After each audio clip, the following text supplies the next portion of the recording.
Hello. This is a kind of an update video. I just finally was able to what do you call it? Add my phone to the visitors list and the Texas Correctional Department. So now my bro can finally call me and then share his stories with me.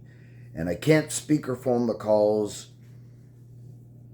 There's a lot of rules to receiving the calls, as expected. It's a prison. So I guess what I'm gonna do is I know what I'm gonna do. I know how I'm gonna do it, or at least try to do it, because I don't think what I'm gonna do is illegal.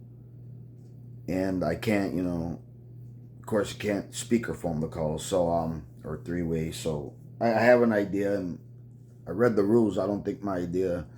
I know my idea is not illegal and not breaking the law or breaking the rules of the phone visitation list. So with that said, I'm hoping they tell me it'll take like 72 hours to be informed that I was added to the list when approved. So I'm not sure how long it'll take for my bro to call me and start sharing his stories. And again, he has a story of he's in prison where there was just a recent prison escape. So he has a story of the guy that escaped or something, or the escape, something like that. So I'm waiting for him to call. I don't know when that'll be. And then I'll start vlogging his stories. So, I'm very excited. I'm very excited and very thankful. And in return, I'm sending him money on his books, on his commissary, so he can buy things. He can, pay the bills that he has. He can make payments towards his bills, his fines, and so he can live more comfortably. He still has about 6 years to go, and so he's doing me a solid, a huge solid, sharing his stories with me. His stories. He's an ex-capo, on one of the ex captains. That's the second highest rank of the one of the most violent prison gangs in the USA and Mexico. So he's gonna share his stories, his whatever he wants to share with us, and in hopes of reaching the youth and helping them make other choices and not make the mistakes that he and I and others have made. So yeah, I'm very excited. I'm just waiting, for the calls to come in, and there'll be 30-minute calls. They go in 30-minute increments, and then he could call right back, I suppose. I don't know, but we'll see. So I figure while I'm here, I'll give a story. Okay, I'll give two stories, I guess. A story about running the streets, being in gangs, and doing the gangster thing, and then I'll give a story of one of my worst stories. Okay, so and excuse me, I'm doing chemotherapy, so it kind of fucks with my memory. So please bear with me. I don't know if I've told this story on this channel or these stories, but I'm not sure. But I remember I was talking to a bro last night from Texas, and we're talking. I've known him since grade school. He's one of he's one of the friends and bros that I've had for the longest, And I suppose I met him in like fourth grade, maybe. So we've drifted. Obviously he's in Texas, I'm in Illinois, and I joined the army, went to war, and I left Texas for many years, and I recently went back, back and forth within the last several years, and I'd see him. We keep in contact. And great guy, and a dear friend to me. Very supportive, very very encouraging. He gives me a lot of um, support, and it helps me get through a lot of dark times that I'm going through with cancer. So we're talking about a time when we went to a rival neighborhood because they had spray painted or crossed out our spray painted, um, called Blackiazo. When you spray paint your territory, or your barrio, or your gang's name on a wall, um, tag or whatever. And then the other neighborhood came, and our rival neighborhood came and crossed it out. So we went to their neighborhood looking for them, and we couldn't find any of them. I don't remember where they were that night. We found out later, but none of them were around. So we went there, and we went to where they always hung out. We walked there. We were kids, and it was very close. It was right across a main street. So we crossed the main street, went to their neighborhood. We're looking for them, and they weren't there.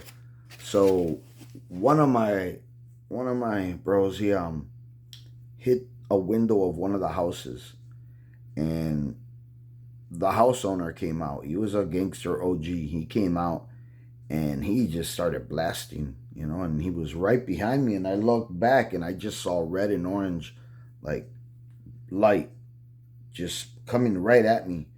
He was a little bit farther than this fridge here. He's a little more back. He was probably about 3 to 5 feet from me, and I just saw. When I looked, he was pointing right at me, and just I saw the blast coming right at me, like, black. I mean, it was red and orange, and yellow. It was like, wow, like.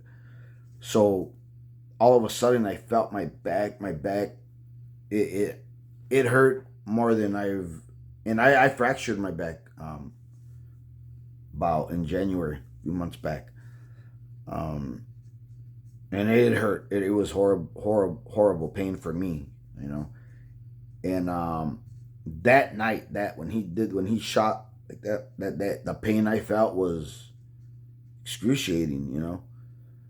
So I felt all this pain, and I was like, he shot me, and everyone's like, he shot Paul, and they were trying to help me, and I was like, run, get out of it, because he just was, not stopping. So we all ran, and the cops ended up coming and chasing us, and canine dogs chasing us and chasing me, and I escaped from a dog. There was a dog biting the shit out of one of my bro's relatives who was just visiting, but he went with us, and he just ended up in a bad situation real quick. And next thing he knew, there was a canine just biting him, and the cops were screaming at the canine to let the kid go. And we were like 15, 16, maybe 17, and the dog wouldn't let him go. So the police officers were kicking the dog, like, because the dog wouldn't stop, and the kid was screaming, and I was like, shit. So I ran the other way, and next thing I know, I hear like somebody running, and something. I looked back, and all I saw was fangs coming at my face. So I let the dog go, and he like wiped out from, because he thought he was gonna bite me, and so I stopped, and he went rolling. So I jumped the wall, and I ran through somebody's yard, jumped another wall, ran through the front yard, and then came around to my house, and there was cops flying up and down my street looking for me. And my parents turned on the light. A lot of neighbors were like, lights were coming on all over the neighborhood, and I told my parents, turn the lights off.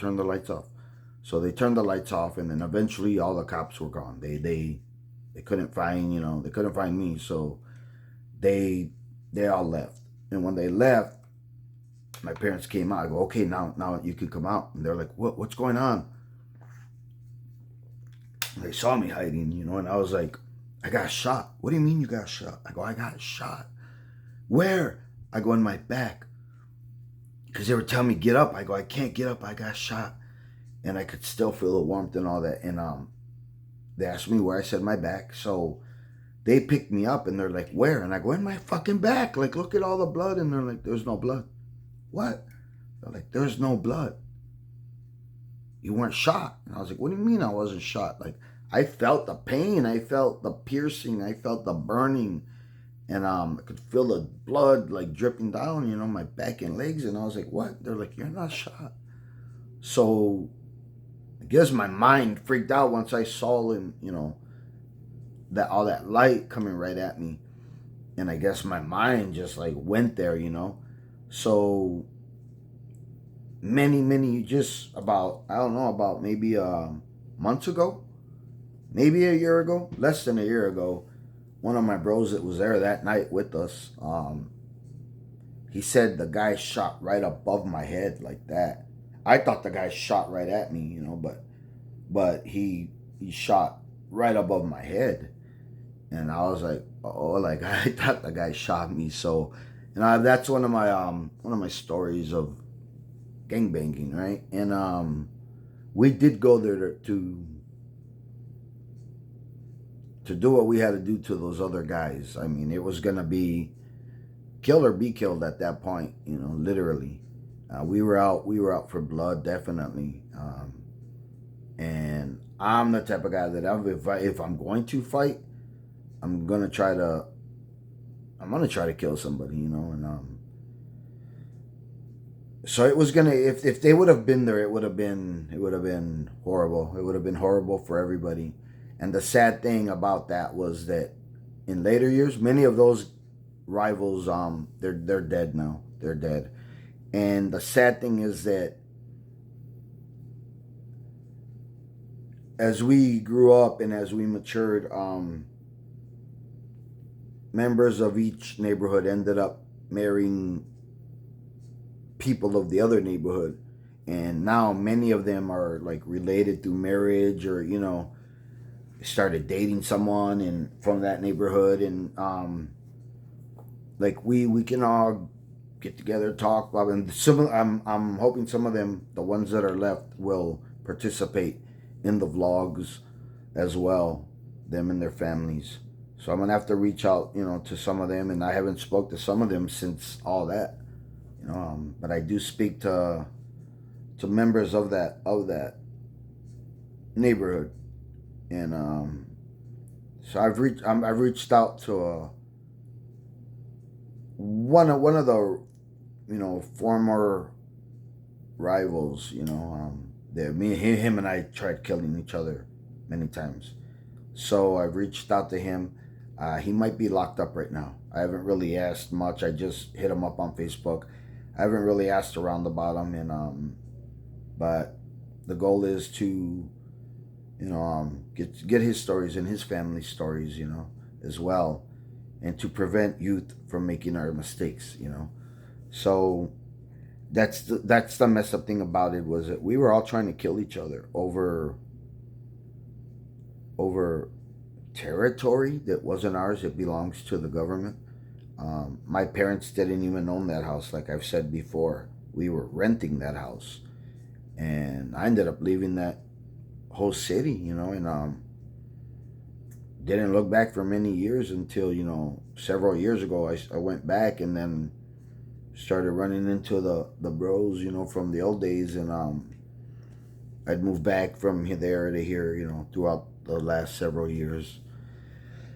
But, none of that was worth it. None of it was worth it at all. I mean, those cops, I could have went to jail, which I had already been arrested before. But there just so much bad could have happened. So much worse could have happened from that night. And looking back, there was no reason for it, because somebody crossed out another. Like, it was just stupid, But we thought, oh yeah, we're badass, we're tough, and blah, blah, blah. And we should have focused on other things. Because now, a lot of those guys are dead, in prison, or they can't get a job because of their prison records. They're all all drug addicts and alcoholics, and I'm not bashing anybody. I'm just stating facts. So, you know, they struggle to find a place to stay. Many of them live with their family, their mother, their sister, you know, wherever they can stay. And can't really get jobs. So can't really buy homes. So, you know, and they're stuck in that lifestyle. Like, without a miracle or a bunch of money, they're stuck where they're at. You know, and now they belong to the gang. They have to pay the gang their dues every, you know, month or whatever it is. Um, and that money goes back into the gang's pot, so they can buy weapons. They can give money to the guys that are locked up and all that. So that's why I'm trying, you know, that's why I'm making these videos. When these videos go viral, the money generated from the videos will go to the prisoners and their family members, or their family members.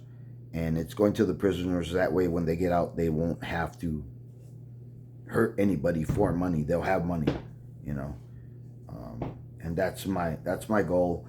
And also is to reach the youth from making our mistakes. So as far as a war story, during the war, I did a job that helped the U.S. military kill 80,000 people. Iraqi soldiers and American Iraqis that were forced by Saddam to go back there. Otherwise, he was going to kill their families in Iraq. So many American Iraqis went to Iraq during the war to prevent their families from being slaughtered, because Saddam was known for that. So, I did a job that helped kill 80,000 of them, and that kind of haunts me, because that's a lot of families destroyed, you know, of many innocent men that were like just out protecting their families. You know, many of them were college students from America. The only thing they did wrong was being born with Iraqi blood in them. So Saddam threatened them and told them to get back to Iraq, which they had probably, you know, some of them never been to Iraq before that. And he told them get back or he was going to kill their families. So many of them flew back to Iraq before the war. And I guess he was paying for their flights and all that, I think. So they went back and he stuck them on the front lines. And the U.S. Air Force just bombed the fuck out of them. Like, just killed them. Many of them, it's called the road to hell.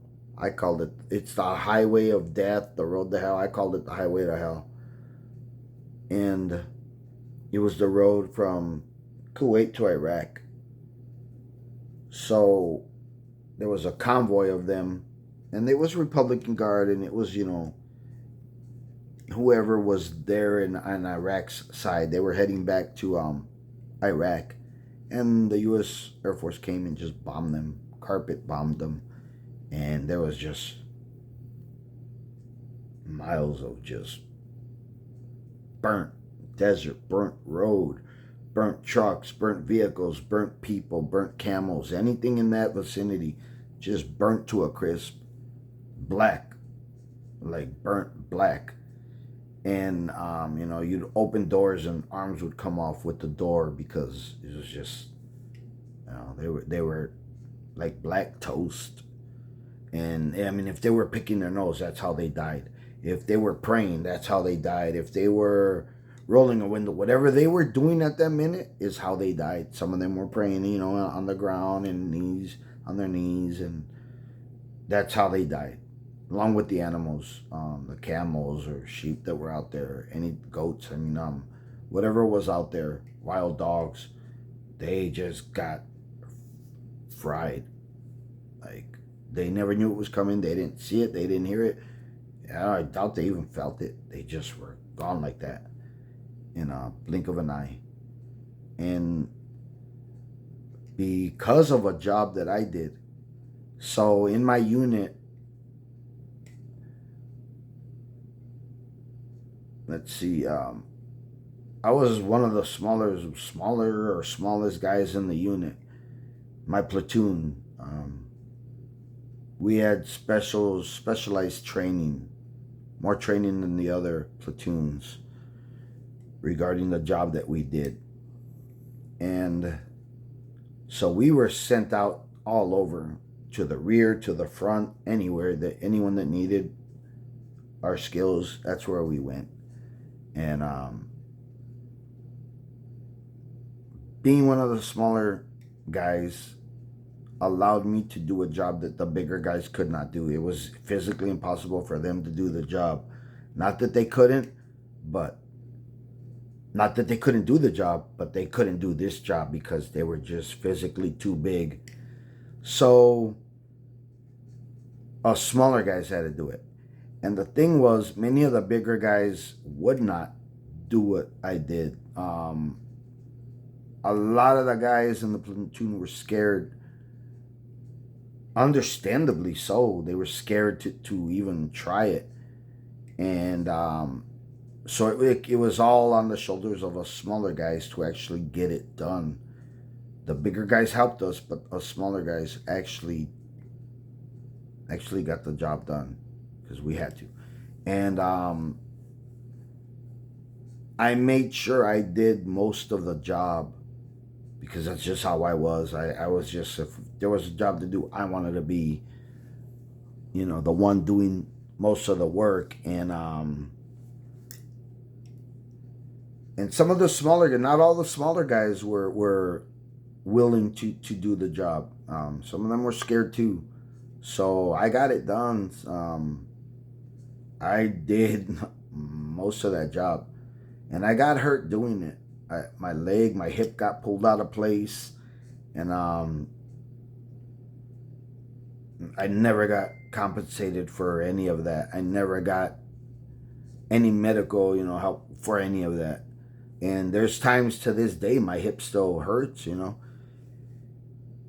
But at this point, my memory's so bad, and now both hips hurt that sometimes I don't even remember which hip it was because they both, will go out of place now. But that hip hurt for so long afterwards. It still does, it pops out, and it's like, man, because it was pulled out of place. So there was airborne units that came through where we were, and they wouldn't do the job. None of them. We invited none of them wanted any part of even trying to get, not do the job, but even just trying to, how should I say, experience. Many of them, they were too scared, which was weird to me because they'll jump out of planes, but they wouldn't do the job that I did, which I thought was easy, but apparently not. And it's one of the most dangerous jobs in the world. So, like when I think about it, the job could have got done without me, but it wouldn't have happened when it happened. And those bombings wouldn't have happened when they happened. And that would have changed the whole course of the entire war. So not only because of me, but partially because of me, it happened when it happened and how it happened. And again, it killed 80,000 men. So I think,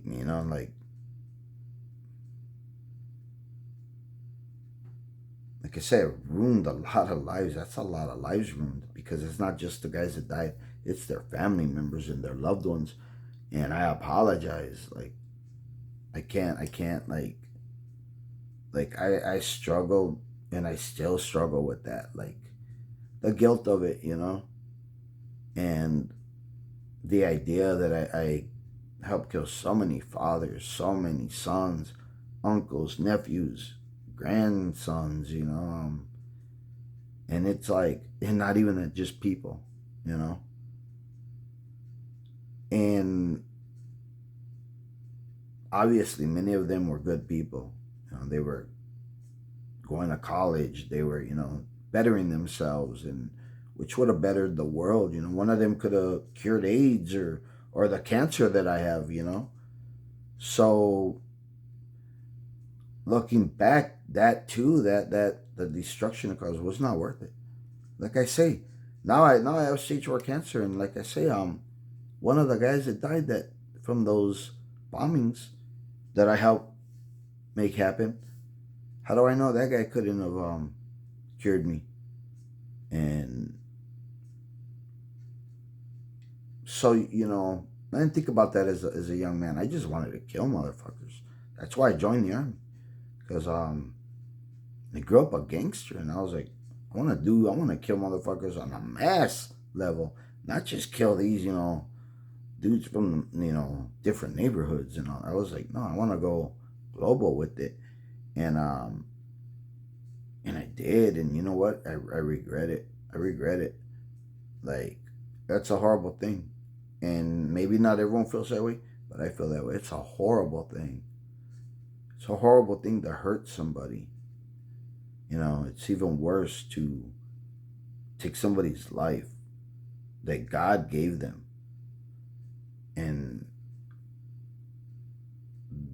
I don't think there's any heavier guilt anyone can experience than that. I think raping or molesting somebody's worse than that, which I haven't ever done and I won't ever do. But other than those two things, I mean, taking a life it's not worth it. It's gonna fuck you up in the head one way or another. Whether you start doing drugs or you start killing more people just to like not feel bad. And then at the end, it's like drinking.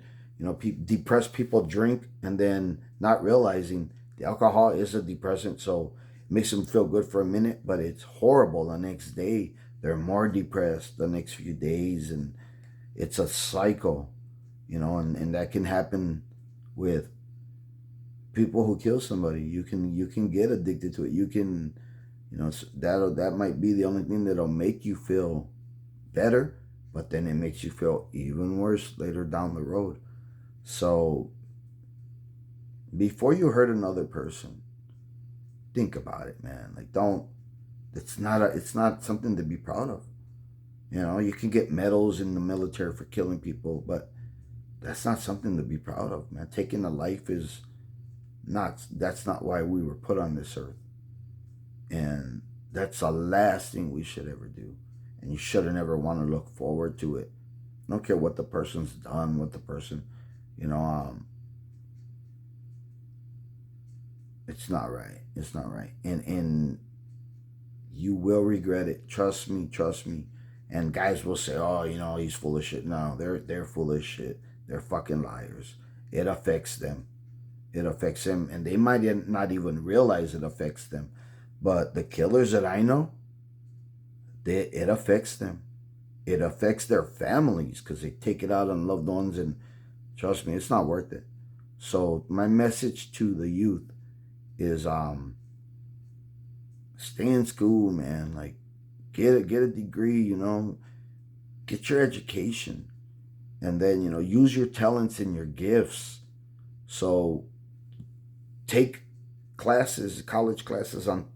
If you like singing, take singing college classes, even though you know how to sing, just so that you have that degree. If you like basket weaving, take a basket weaving course and get a certificate that you passed that class. And now at least you can say you have a certificate, so it makes a difference. You could charge more for your baskets, and even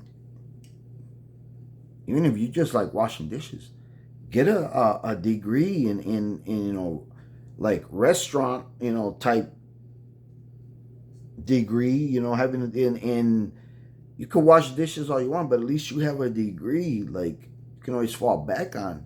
And with a degree, you'll get better jobs. You'll get more money. And there's grants. And yeah, there's loans that you'd have to pay back, but there's grants for many things.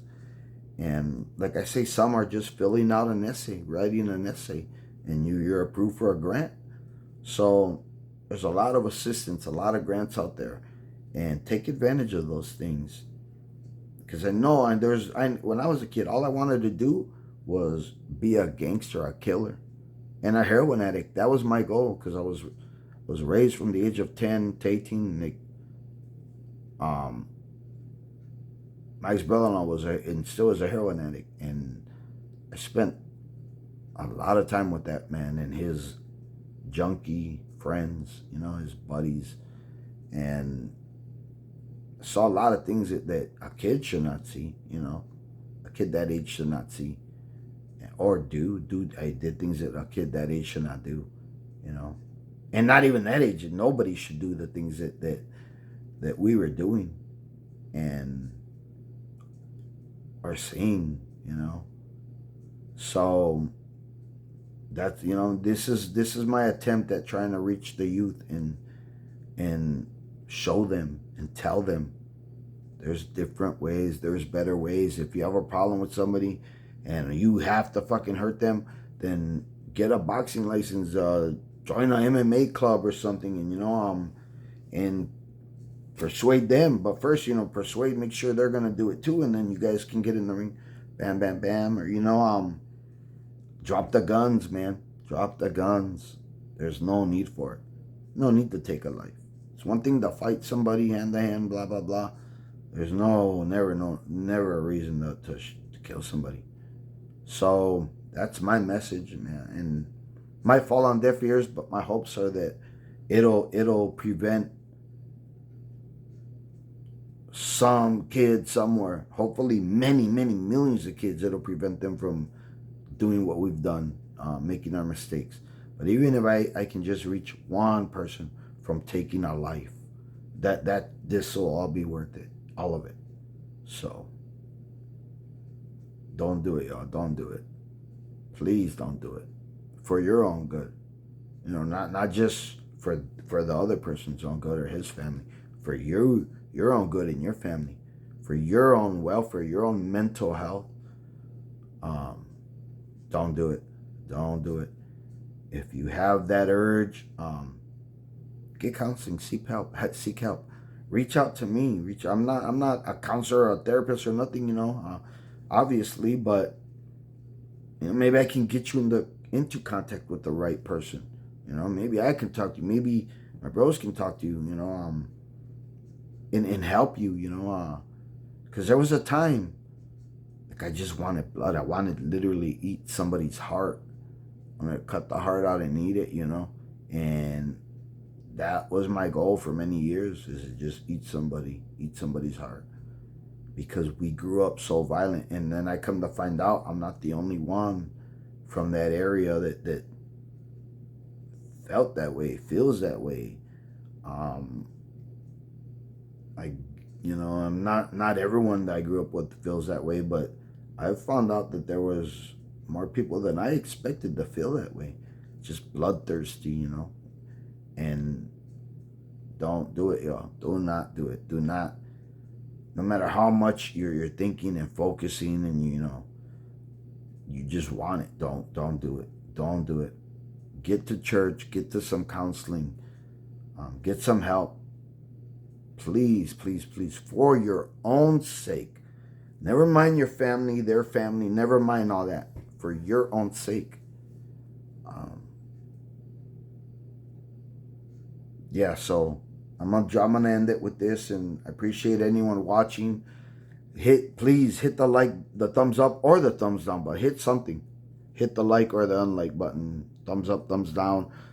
Comment, feel free to comment, but no trolling. Don't troll this page. I'll block your ass, and I'm not going to play that stupid bullshit about, just no trolls, keep it cool, keep it respectful, and I'll do the same, but if you're going to troll and talk shit, I'm going to just fucking delete you and block you, especially if you don't have your own fucking picture or videos of yourself on your page, on your channel.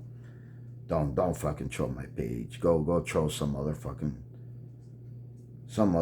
else more on your level. Not because I'm obviously not on your level. If you don't have your picture and videos of you on your channel, and you're not on my level. I know you might think you are, But anyway, to everybody else, yeah, thumbs up, thumbs down, please. Subscribe, share. Go ahead and comment. I try to reply to everybody. Most importantly, have a great day, have a great night wherever you're at in the world. Stay awesome. And just all the good things in life I wish towards you and for you. All right? So peace. Later. Bye.